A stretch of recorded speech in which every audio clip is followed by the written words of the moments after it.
নমস্কার বন্ধুরা, আজ আমার আলোচ্য বিষয় বিজয়া একাদশী। বিজয়া একাদশীর সঠিক উপবাসের দিন কোনটি? 23শে ফেব্রুয়ারি নাকি 24শে ফেব্রুয়ারি? তো চলুন জেনে নিন। সঙ্গে জেনে নিন এই একাদশীর দিন ভুলেও খাবেন না কোন জিনিসগুলি। সনাতন ধর্মে একাদশী তিথিকে খুব শুভ বলে মনে করা হয়। পঞ্জিকা অনুসারে ফাল্গুন মাসের কৃষ্ণপক্ষের একাদশী বিজয়া একাদশী হিসেবে পালিত হয়। একটি ধর্মীয় বিশ্বাস আছে যে বিজয়া একাদশীর দিনে সত্যিকারের হৃদয়ে পুজো ও উপবাস করলে সুখ ও সমৃদ্ধি বৃদ্ধি পায়, জীবনে সুখ আসে অফুরন্ত। প্রথমেই জেনে নেব বিজয়া একাদশীর উপবাস পালন কবে হবে। পঞ্চাঙ্গ অনুসারে ফাল্গুন মাসের কৃষ্ণপক্ষের একাদশী তিথি 23শে ফেব্রুয়ারি দুপুর 1:55 শুরু হচ্ছে। একই সাথে এটি 24শে ফেব্রুয়ারি দুপুর 1:44 শেষ হবে। এমন পরিস্থিতিতে 24শে ফেব্রুয়ারি বিজয়া একাদশীর উপবাস পালন করা হবে। এবার বিজয়া একাদশীতে সিদ্ধি ও শিব বাস যোগ গঠিত হচ্ছে। এছাড়াও পূর্বাষাঢ়া ও উত্তরাষাঢ়া নক্ষত্রপুঞ্জের সংমিশ্রণ থাকবে। ধর্মীয় বিশ্বাস অনুসারে এই যোগগুলিতে ভগবান বিষ্ণু এবং মা লক্ষ্মীর উপাসনা করলে সমস্ত ইচ্ছে পূরণ হবে এবং ভগবানের কৃপা সর্বদা বজায় থাকবে। এরপর জানিয়ে দেব বিজয়া একাদশীতে এই জিনিসগুলি আপনারা দান করুন। সনাতন ধর্মে শুভ ও মঙ্গলজনক কাজে হলুদ ব্যবহার করা হয়। যদি আপনার কোনো গ্রহদোষ থাকে তাহলে বিজয়া একাদশীর দিন পুজোর পর হলুদ দান করুন।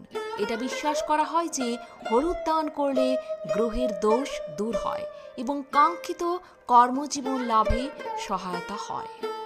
এছাড়াও খাদ্য ও অর্থদান জীবনের জন্য শুভ বলে বিবেচিত হয়। বিশ্বাস করা হয় যে বিজয়া একাদশীর দিন অন্ন ও অর্থ দান করলে জীবনে কোনো কিছুর অভাব হয় না।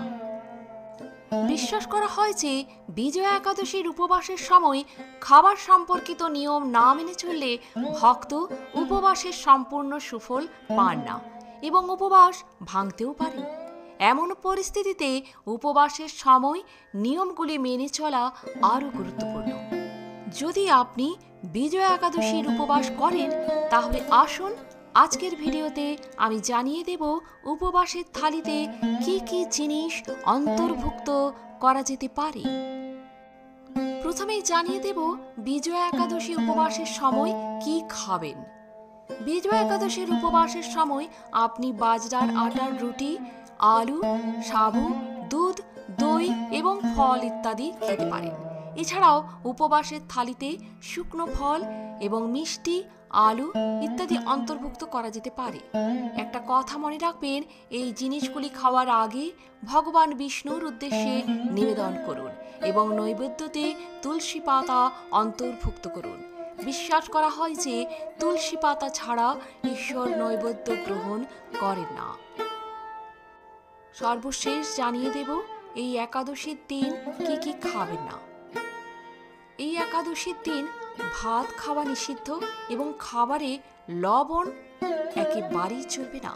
এছাড়াও রসুন, পেঁয়াজ এবং মসুর ডাল খাওয়া থেকে দূরে থাকুন। বিশ্বাস করা হয় যে একাদশীর উপবাসের সময় এই জিনিসগুলি খেলে উপবাস ভাঙতে পারে এবং ভগবান বিষ্ণু ক্রুদ্ধ হতে পারেন। আজ এ পর্যন্তই।